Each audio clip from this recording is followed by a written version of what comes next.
Dia pergilah tuh kelasem mereka ritual di Gunung Bugel. Saking pinternya mereka nih, dipilok-pilokin itu batu-batu di Gunung Bugel.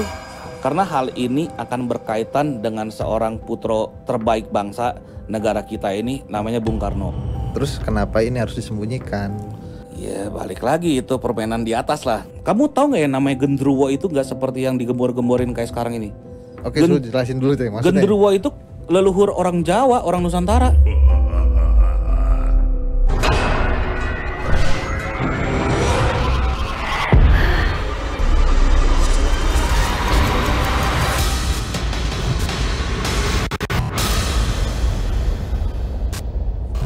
Assalamualaikum warahmatullahi wabarakatuh. Selamat malam Sobat Kumis. Gimana kabar yang malam Jumat ini? Semoga dalam keadaan yang sehat walafiat ya.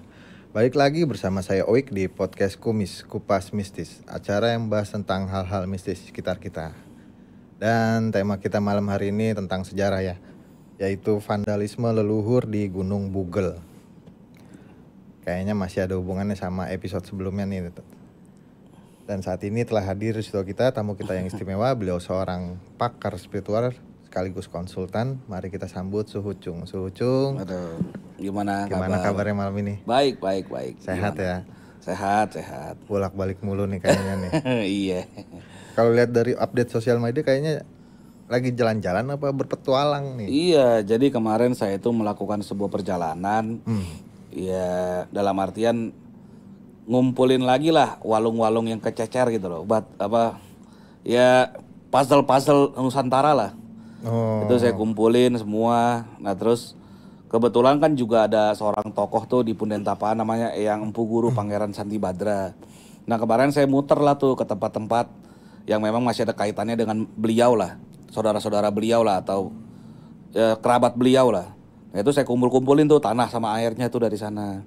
Di daerah Lasem juga nih apa? Di Bali, saya kemarin sampai ke Bali. Ke Bali. Oh, berarti ini berkembang ya suhu ya? Maksudnya? Iya, jadi memang ini sejarah Nusantara ya. Dalam artian ini sebuah kisah besar gitu di Nusantara. Makanya nyampe ke Bali segala. Ada keluarganya beliau di Bali. Oh. Makanya itulah kemarin saya temuin tokoh-tokoh di sana, pandita-pandita, jero-jero, mangku-mangku di sana. Ya mereka sambutannya positif, welcome juga. Gitu. Tapi mendukung. Sekalian penelusuran nggak? Penelusuran Pak, ya penelusuran pasti ada penelusuran lah. Ada cerita apa nih di balik itu misalnya? Iya yang mistis-mistisnya ada lah gitu loh. Ya kayak misalnya lagi ke satu situs waktu itu memang di tengah hutan Mas. Di tengah hutan terus ya tiba-tiba ada yang kayak bunyi ngaum gitu loh. Itu ada kemarin. Pasti ada ada lah yang kayak gitu-gitulah. Iya, ya udah kita jalanin. Istilahnya kayak gitu. Tergantung niatnya juga kan, maksudnya niatnya kan nggak macam-macam gitu. Iyalah. Sucung, kan selain dikenal sebagai pakar spiritual, ternyata juga dikenal sebagai penggiat budaya seni dan ilmu keluhuran. Nah, Suhu tuh mendalami ilmu keluhuran sejak kapan sih, Suhu? Sebenarnya gini, memang saya nggak bisa dilepaskan atau akan lekat sekali dengan cerita keleluhuran kah, budaya, sejarah seni sedari kecil. Karena kebetulan saya punya mentor itu ya orang tua saya sendiri. Jadi orang tua saya juga kebetulan suka dengan hal seperti itu. Dan beliau dari pendahulunya pun juga tetap diajarkan seperti itu. Gitu loh. Turunnya sekarang ke saya. Awal mula ceritanya nih emang dari didikan orang tua dulu. Iya, dari didikan orang tua. Bahkan kan ada beberapa pusaka leluhur saya kan sekarang dijatuhnya di tangan saya. Gitu loh, diserahkan ke tangan saya untuk dirawat. Tapi itu penggiat seni ini dalam artian seperti apa sih Su maksudnya? Jadi gini loh, memang saya diajarkan dari kecil ya oleh orang tua saya ya. Dimanapun bumi kau pijak, disitulah langit kau junjung. Istilah gitu kan. Nah karena memang saya lahir di Nusantara, lahir di Indonesia. Ya udah saya tetap harus junjung ke Nusantaraan saya. Walaupun saya nggak pungkiri ada darah Tiongkoknya lah dan sebagainya gitu loh. Ya dalam artian ya ini hal-hal yang berkaitan dengan budaya, sejarah, seni, kearifan lokal, ilmu-ilmu keleluhuran Nusantara. Ya itulah yang saya gencarkan sekali kan untuk digaungkan kembali ke publik. Karena ini kan sebuah identitas bangsa kita gitu loh Mas. Ya. Yang sedari dulu tuh kayak di sebelah matakan gitu. Ya sekarang udah saatnya lah untuk dikembalikan, untuk dibangkitkan lagi. Iya benar-benar.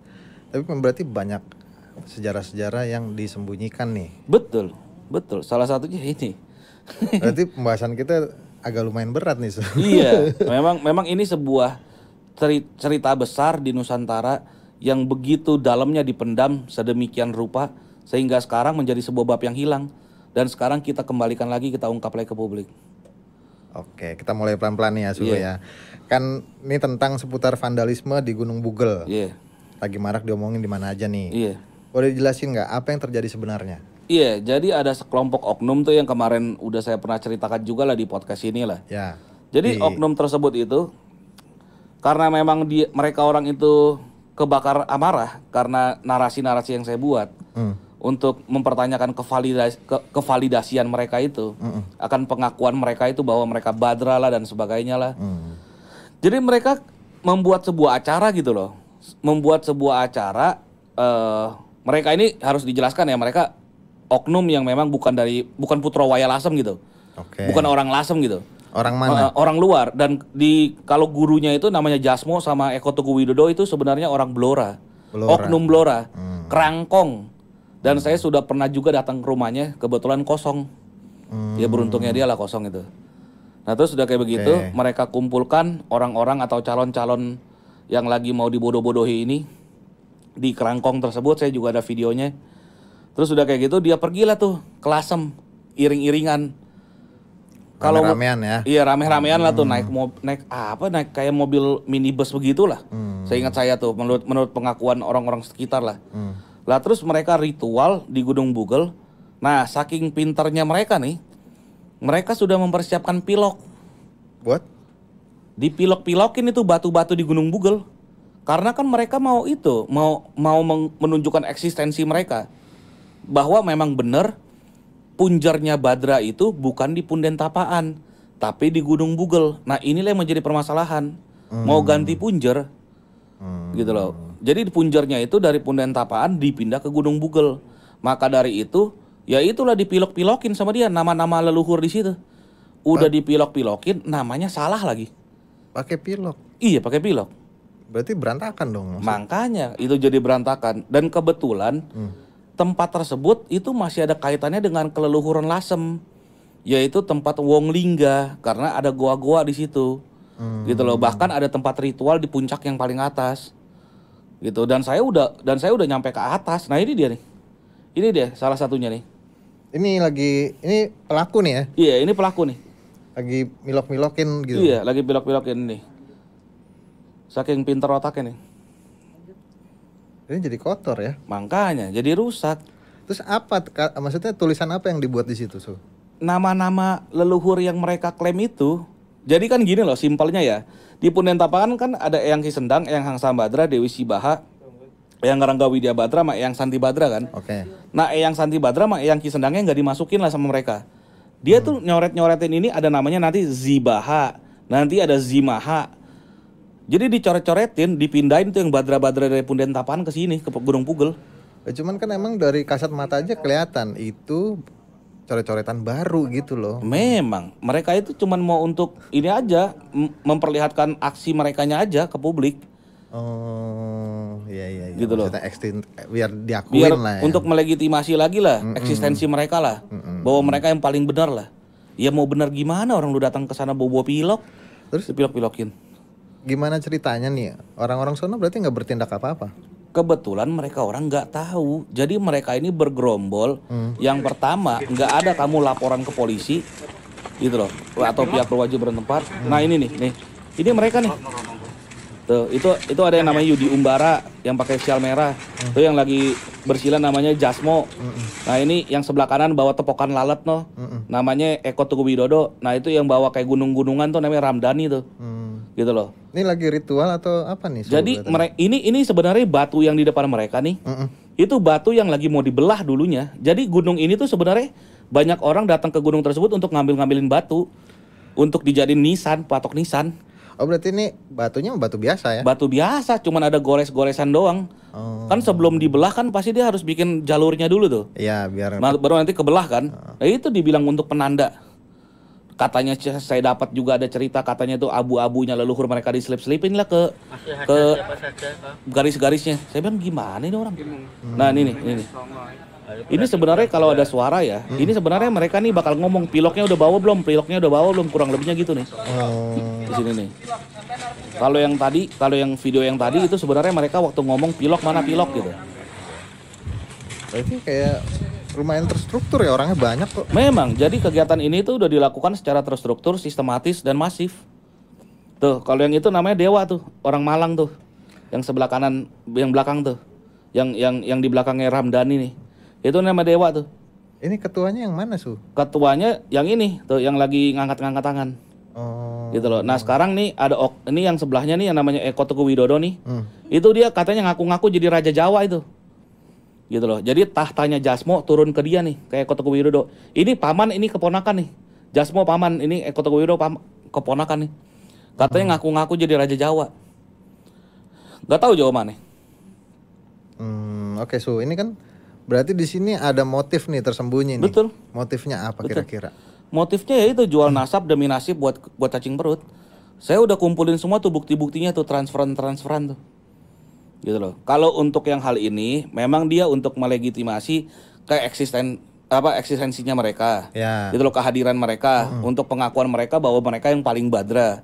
Maka dari itu mereka yang bisa memutuskan untuk ganti punjer dari Punden Tapaan ke Gunung Bugel. Itu yang pertama. Nah, terus udah yang kedua, mereka kan harus nandain gitu loh. Ini yang ini leluhur nama, yang ini siapa gitu. Makanya dipilok-pilokin sama mereka. Oke. Nah terus yang menjadi permasalahan adalah udah ada saksinya, udah ada korbannya, ya, udah ada barang buktinya nih. Transferan masuk, terakhir 7,5 juta noh, saya dengar tuh, buat acara ini nih. Oke, so ini kita perjelas nih, berarti duit ya, uang. Uang yang untuk membeli gelar, bisa dibilang kayak gitu. Betul. Memang gelar itu fungsinya buat apa di situ? Jadi memang saya perlu jelaskan dulu ya, Badra itu adalah sebuah gelar yang hanya bisa disandang apabila kamu sudah melakukan pendidikan dan dinyatakan lulus lalu ditabiskan. Ini gelar Badra ini berkaitan dengan sebuah ajaran namanya ajaran Buddha. Gitu loh. Di ajaran Buddha ada namanya Samanta Badra. Gitu. Nah, beliau itulah salah satu mau dikatakan tokoh kah yang memiliki kualitas mulia atau yang identik dengan badranya itu. Ya walaupun ada badra-badra lain lah istilahnya. Gitu. Berarti memang harus ada penyuluhan dulu lah untuk menjadi seperti itu. Gitu ya. Dan itu memang ada organisasinya gitu. Ada lah, kan masuk ajaran Buddha. Berarti jelas lah ya. Jelas cara ininya, legalitasnya.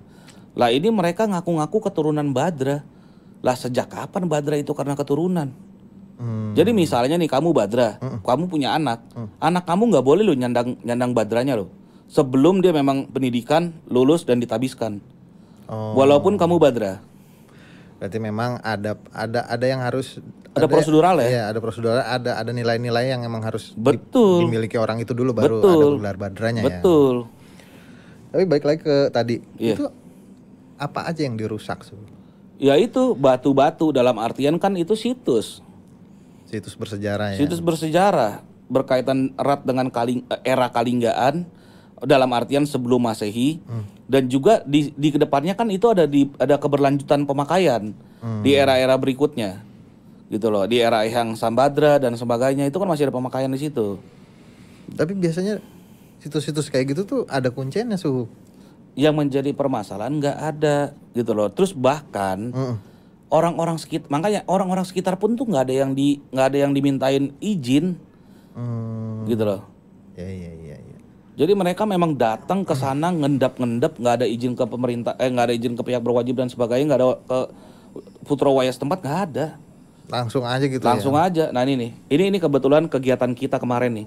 Habis saya napak tilas ke Bali dan sebagainya. Jadi kita berkumpul dalam satu titik, yaitu di Punden Tapaan. Putro-putro Waya Nusantara bergabung dengan Putro Waya Lasem untuk membuat sebuah ritual, namanya ritual kerukunan dan persatuan bangsa. Gitu. Jadi putro-putro Nusantara yang lain pun juga membawa tuh relik-relik, ada istilahnya air dan tanah dari tempat mereka lah. Istilahnya berikut pula saya kumpulin yang dari Bali gitu. Nah bersatulah tuh Itu yang sebelah kiri namanya Mbah Jambul. Ini yang tengah namanya Mas Danang nih. Ini Putra Waya Lasem 2 nih. Nah kalau yang paling kanan Gendruwo Jakarta lah tuh. Istilahnya. Itu suhu ya? Iya itu saya itu. Oke. Gitu. Nah ini kan udah mulai ininya nih ritualnya tuh. Gitu. Tapi kalau boleh tahu ritual ini sendiri fungsinya apa nih, Su? Ya untuk mempererat lagi. Jadi hajat yang sabdo yang saya sabdokan di saat itu ya jayanya bangsa dan satu hal lagi terbukanya teka-teki ini. Teka-teki berarti selama ini disembunyiin? Disembunyiin, dipendam dengan sedemikian rupa, menjadi bab yang hilang. Sama siapa, Su? Iya, memang nggak bisa dipungkiri lah dari sejarah yang ada ya, gitu loh, dari penelusuran yang saya dapatkan gitu loh. Memang ada oknum-oknum petinggi di atas lah, gitu, yang bermain dalam hal ini. Itu ada. Dari semenjak Indonesia merdeka atau Iya, gimana? karena hal ini akan berkaitan dengan seorang putro terbaik bangsa negara kita ini, namanya Bung Karno. Itu ada. Wah, ini yang benar, Su. Benar, betul sekali. Dan saya bersiap sedia untuk tanggung jawab lah dalam hal tersebut. Mohon maaf nih, Su. Tapi Bung Karno itu kan memang putra bangsa terbaik ya. Betul, Salah satu. betul, Dan dia mempersatukan Indonesia. betul. Terus kenapa ini harus disembunyikan? Ya balik lagi itu permainan di atas lah, gitu. Bahkan ada satu putra wayah Lasem yang kebetulan dulu menjadi ya dikatakan mbah guru dan sebagainya yang mengangkat cerita inilah. Ya ternyata kan ada intrik-intrik tertentu sampai akhirnya beliau nggak bisa berbicara terlalu banyak lagi kan di publik. Berarti ini intinya skemanya politik aja gitu.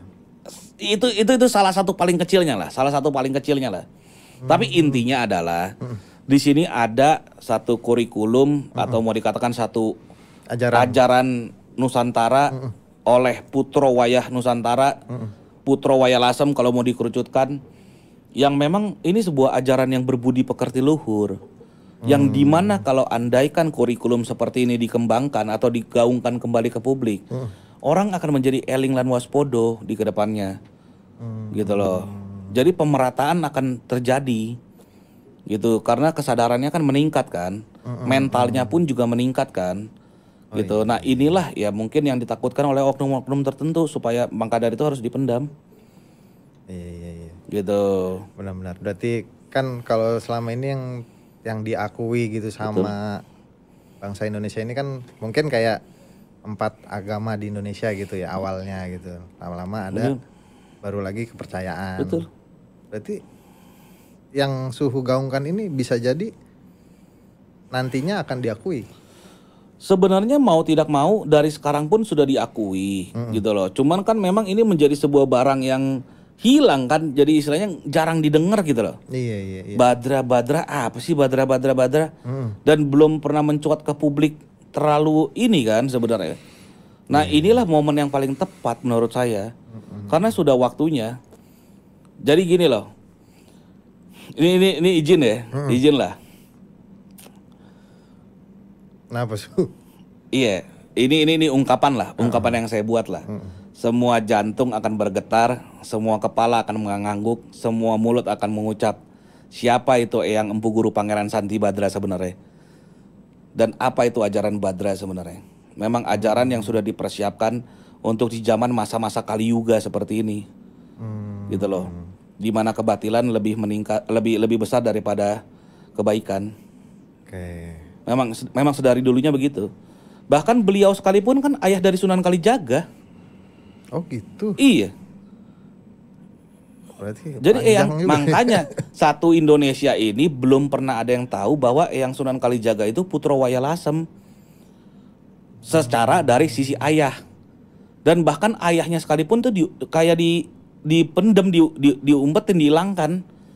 Gak ada yang tahu, cuman pokoknya namanya Tumenggung Ing Wilwatikta aja. Nah itu siapa? Itu kan gelar Tumenggung. Nah itu siapa? Ternyata beliau. Jadi kalau dari sisi ibu, beliau itu Tuban. Kalau dari sisi ayah, beliau itu Lasem. Eyang Sunan Kalijaga, namanya Eyang Santi Kusuma. Lahirnya pun di Lasem. Umur 19 tahun baru ke Tuban loh. Panjang ya berarti. Memang ya? panjang. Inilah kisah Nusantara yang besar yang dipendem. Jadi bab yang hilang.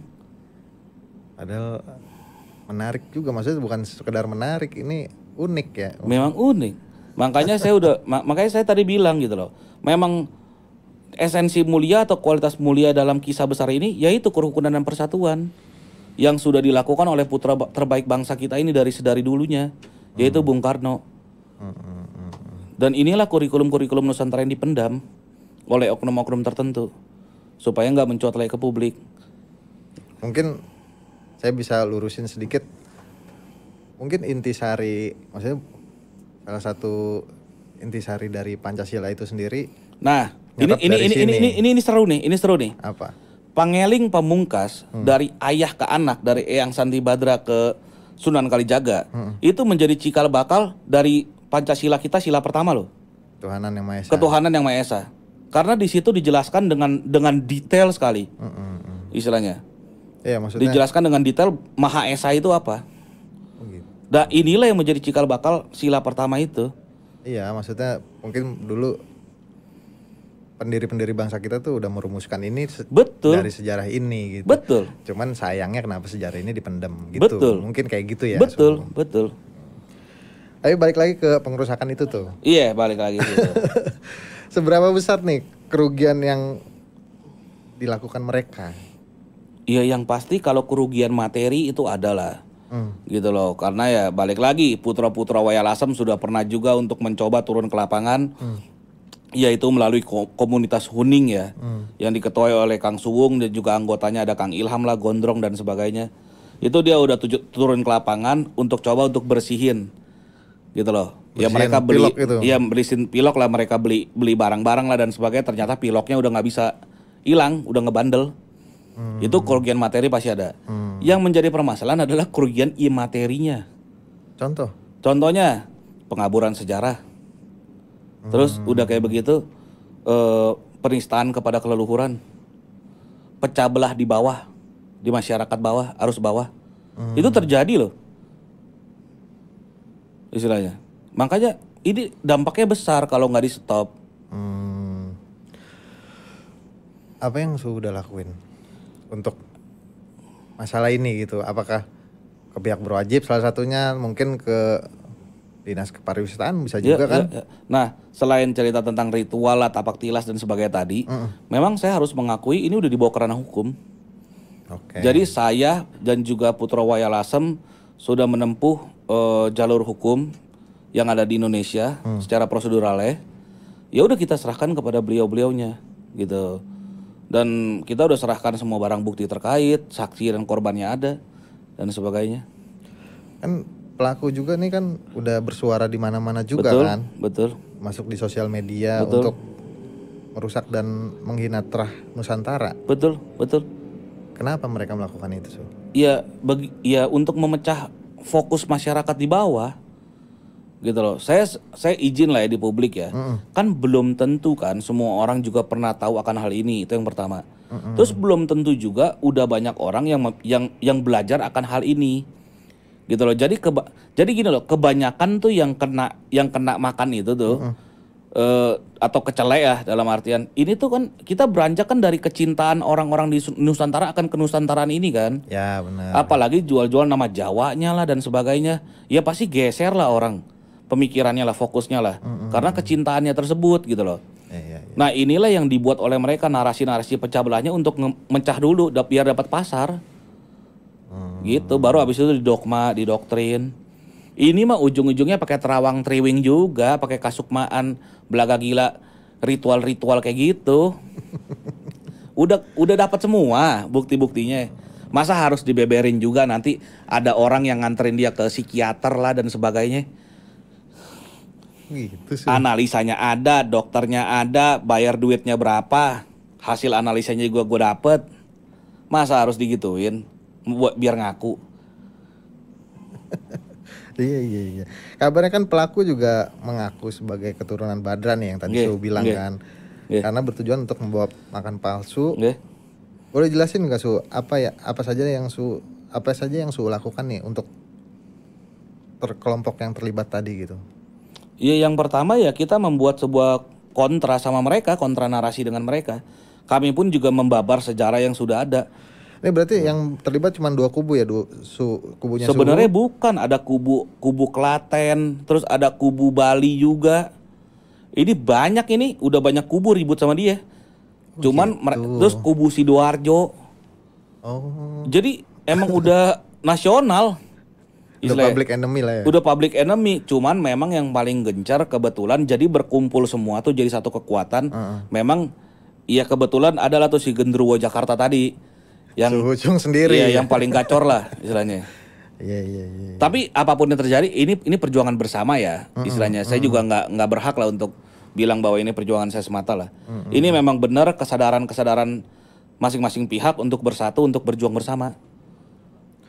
Tujuannya sendiri apa sih Suhu sebenarnya? Selain ada nggak di balik ini selain uang dan segala macamnya gitu? Tadi kan yang baru kebuka mungkin udah uang. Iya, bagi saya kuasa dan uang aja. Atau istilahnya ya mungkin dia suka jadi orang terkenal, cuman jalannya kurang tepat. Menurut saya kalau mau terkenal ya masuk koran bro, ya kan nanti jadi headline, jadi tukang tepu. Boleh tahu nggak nih Su, background orang ini sendiri apa sih? Gak jelas mas, luntang lantung mas. Asli gak jelas. Kalau dia nggak jelas, maksud saya di sini kan tadi dilihat banyak pengikutnya Su gitu maksudnya. Asli cuman modal bacot doang mas. Asli cuma modal bacot doang. Kagak jelas, kagak ada kerjaan yang jelas. Terakhir kali yang saya dengar, ya mohon maaf kata, nggak diumpetin sama orang di rumahnya. Kenapa? Jadi ya namanya enemy of the state gitu, public enemy gitu. Oh jadi. Iya jadi lucu, udah kayak ini loh apa? Kayak siapa sih? Istilahnya diumpet-umpetin. Padahal ini udah jelas, udah kebuka semua. Kalau kayak pencuri mah udah ketangkep tangan. Iya. Istilahnya. Lah kemarin itu kan baru geger tuh di live TikTok tuh. 40 menit ada tuh dokumentasinya saya tuh. Istilahnya. Gak berani on cam, cuman ngomong doang. Malah lempar-lempar bola panas. Kagak berani nunjukin diri gitu loh. Saya suruh ketik alamat kagak mau.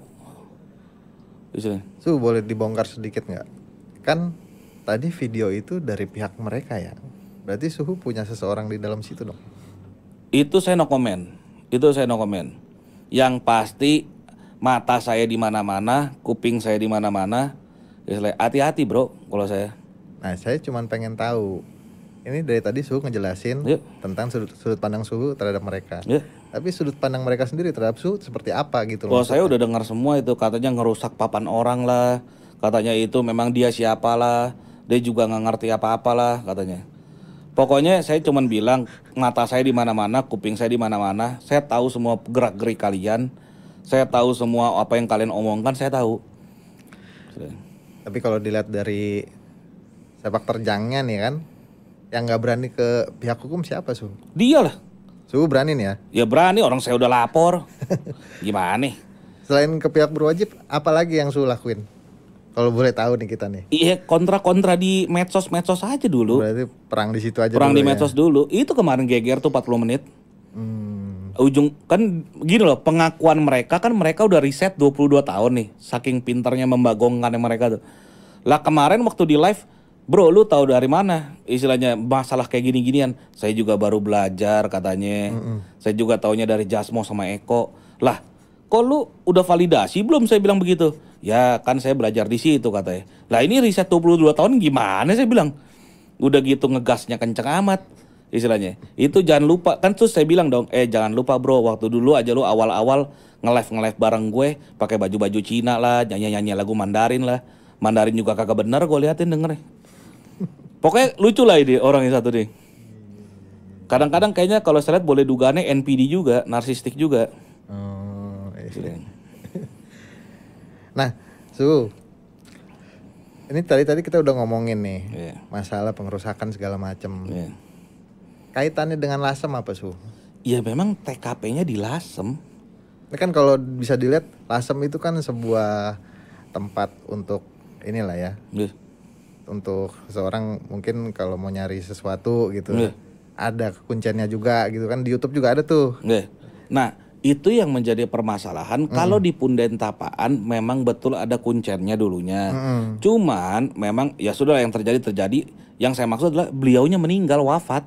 Nggak ada yang nerusin lagi. Sekarang ya kalau yang nerusin ya putra-putra waya setempat dan beserta saya dan saudara-saudara yang lain. Oh gitu.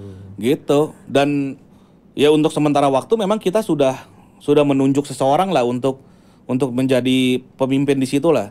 Itu udah ada sekarang. Tapi itu yang di Punden Tapaan.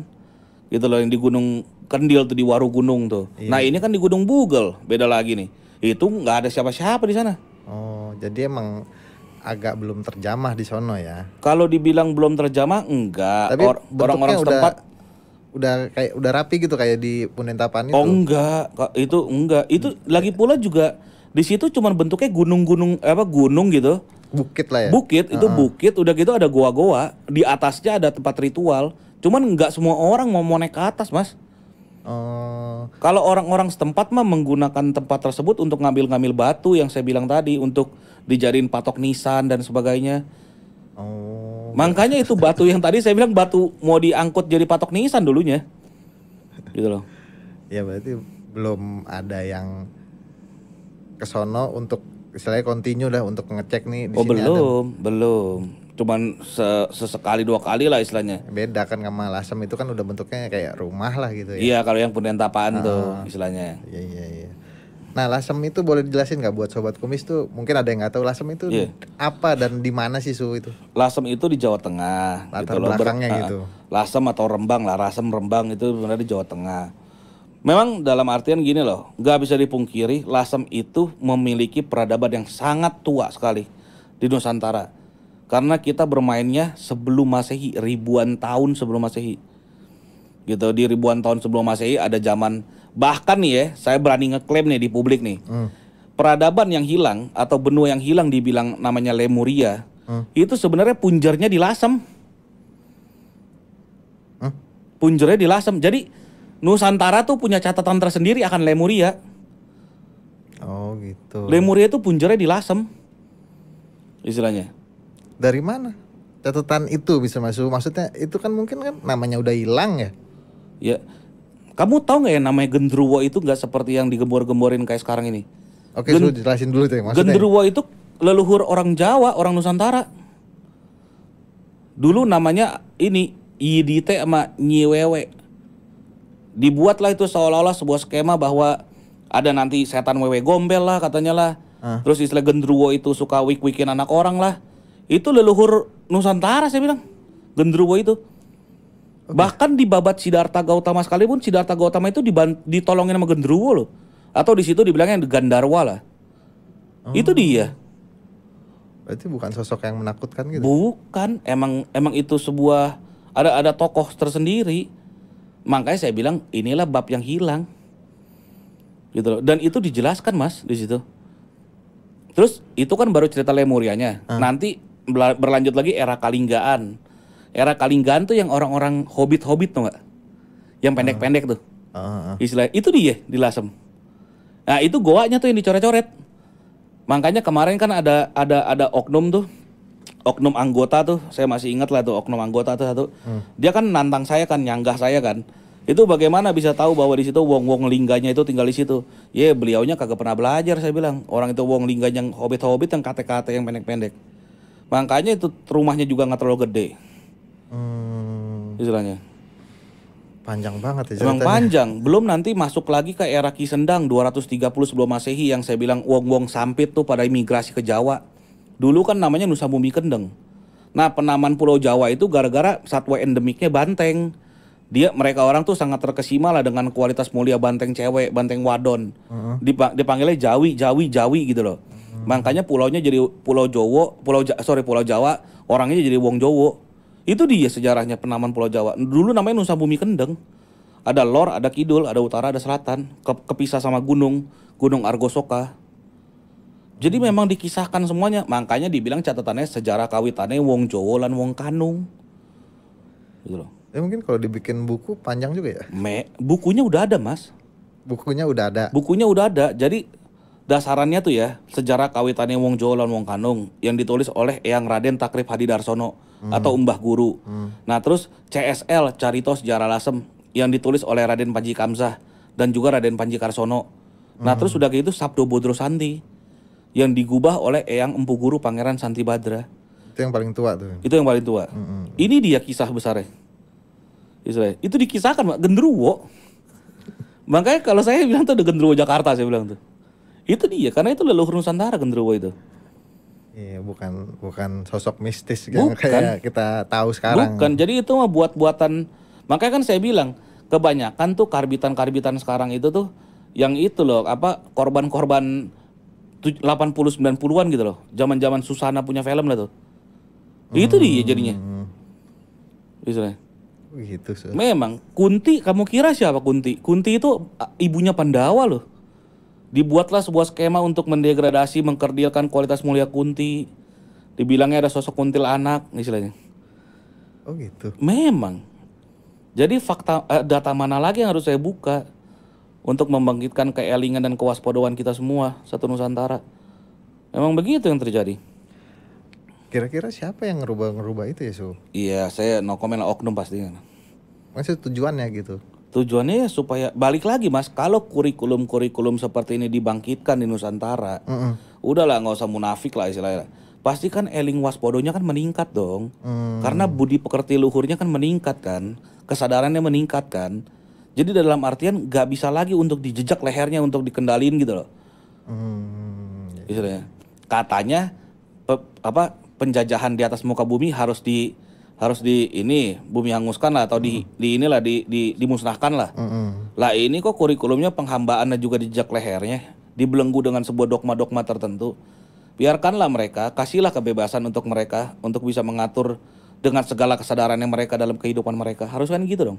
Iya. Itulah yang menjadi ceritanya. Kenapa saya bilang Bung Karno itu putra terbaik bangsa.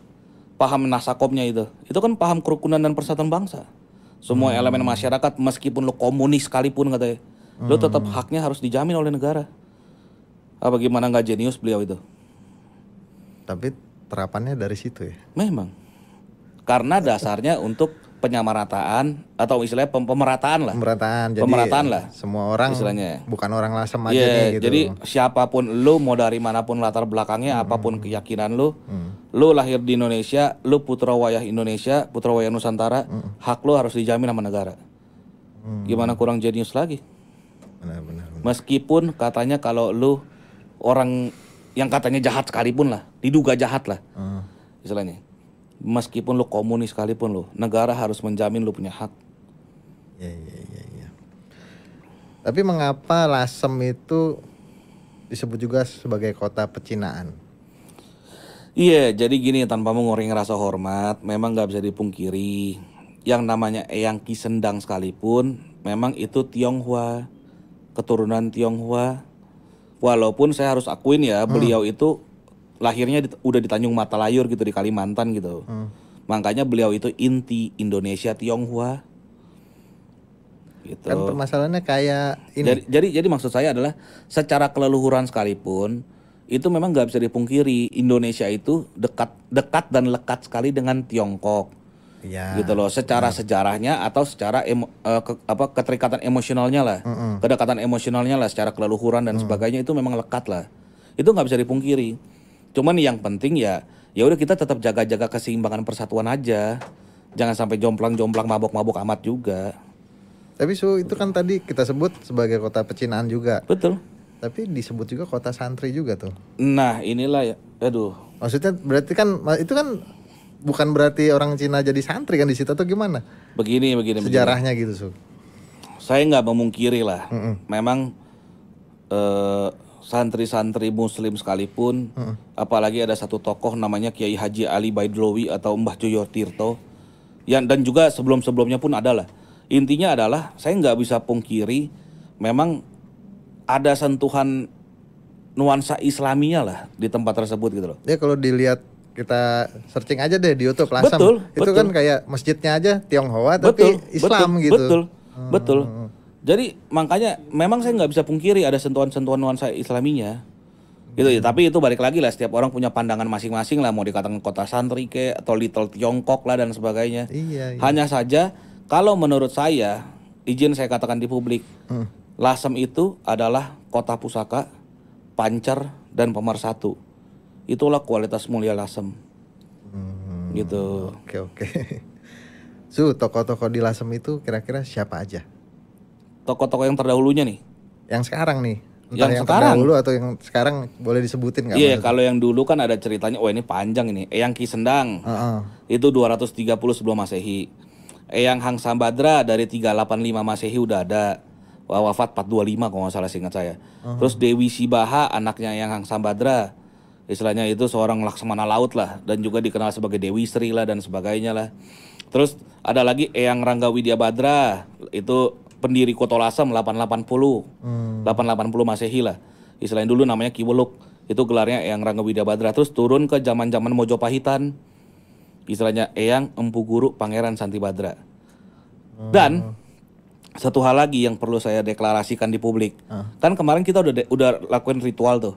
Dan kita udah deklarasi di sana kan, satu hal kan. Ini saya izin deklarasi di publik ya. Boleh Su. Apa?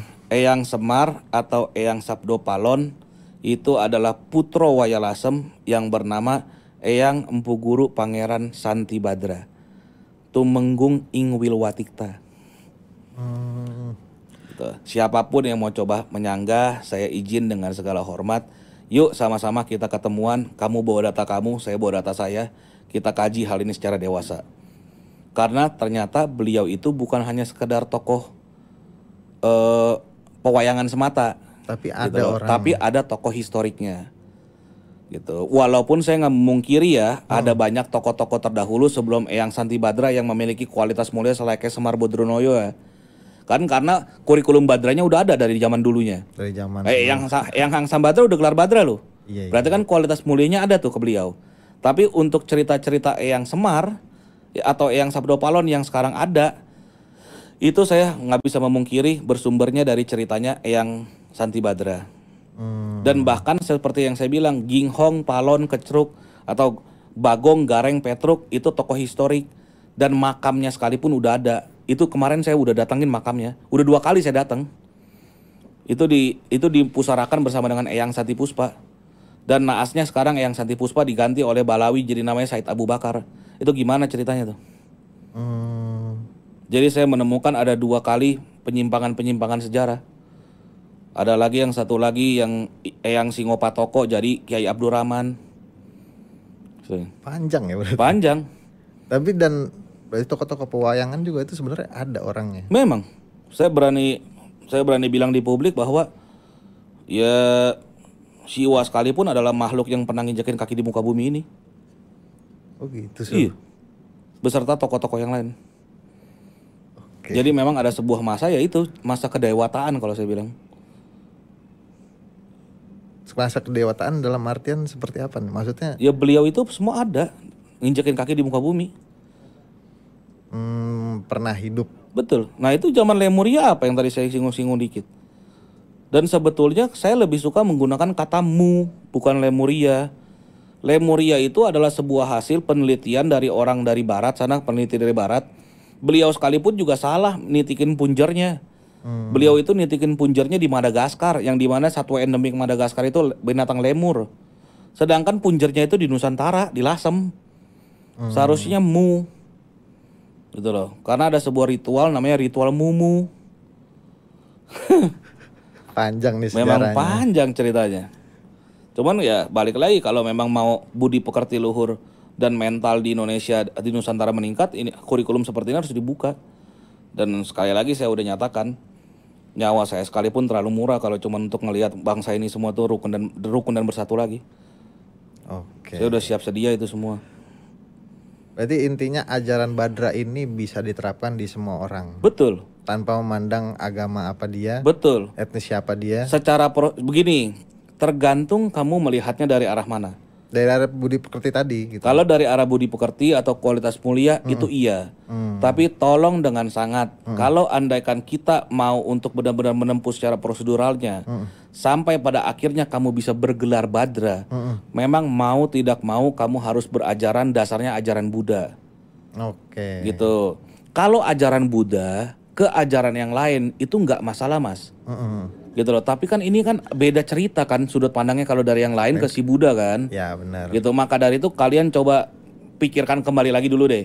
Iya, Kalau iya. dari pihak kaminya mah nggak masalah. Masalah, tapi dari pihak situ Iyalah, karena Buddha itu kan menitik beratkan kepada budi. Udah that's it di situ doang. Oke. Lo mau merek apa kayak gue bilang misalnya. Su, kalau melihat dari foto artikel tadi kan Su tuh Iya. sowan ke sono sering Iya, gitu iya, ya, iya. bolak-balik. Iya. Ngapain aja sih kalau boleh tahu? Selain apa aja nih yang ilmu yang didapat di sono, ada pengalaman apa dari sono gitu? Iya, pengalaman ya palingan saya mengenang masa-masa lalu saya aja waktu dulu. Ya kan saya gini loh, saya secara darah saya sekalipun tuh orang Kanung. Saya tuh darahnya tuh orang-orang gunung. Dari leluhur saya tuh orang gunung. Jadi kalau andaikan lagi main ke sana tuh kayak pulang kampung. Gitu loh. Jadi gimana ya, kayak enak aja gitu.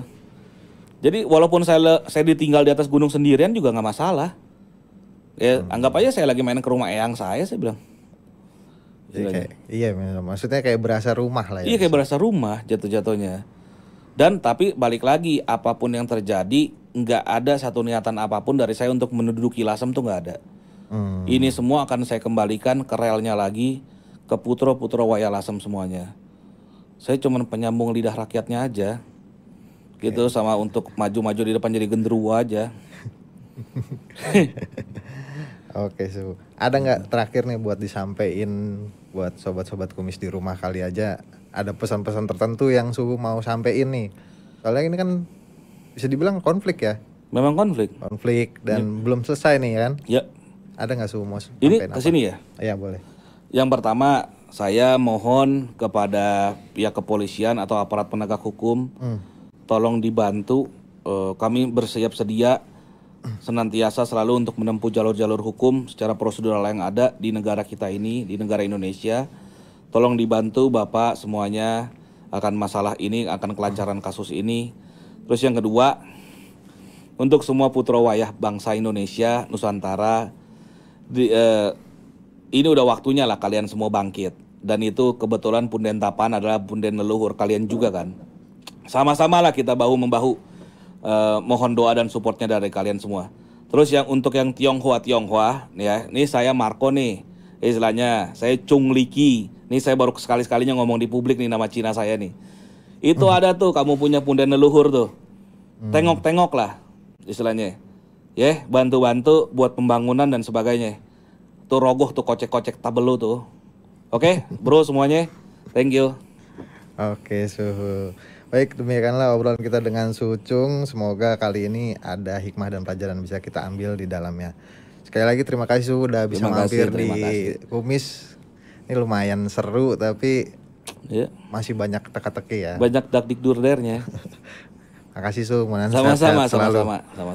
Dan terus update tentang Kumis Kupas Mistis di YouTube Dunia Transvision atau Transvision Official karena selalu ada kisah-kisah mistis di setiap episodenya. Saya Oik undur diri. Assalamualaikum warahmatullahi wabarakatuh. Salam Kumis.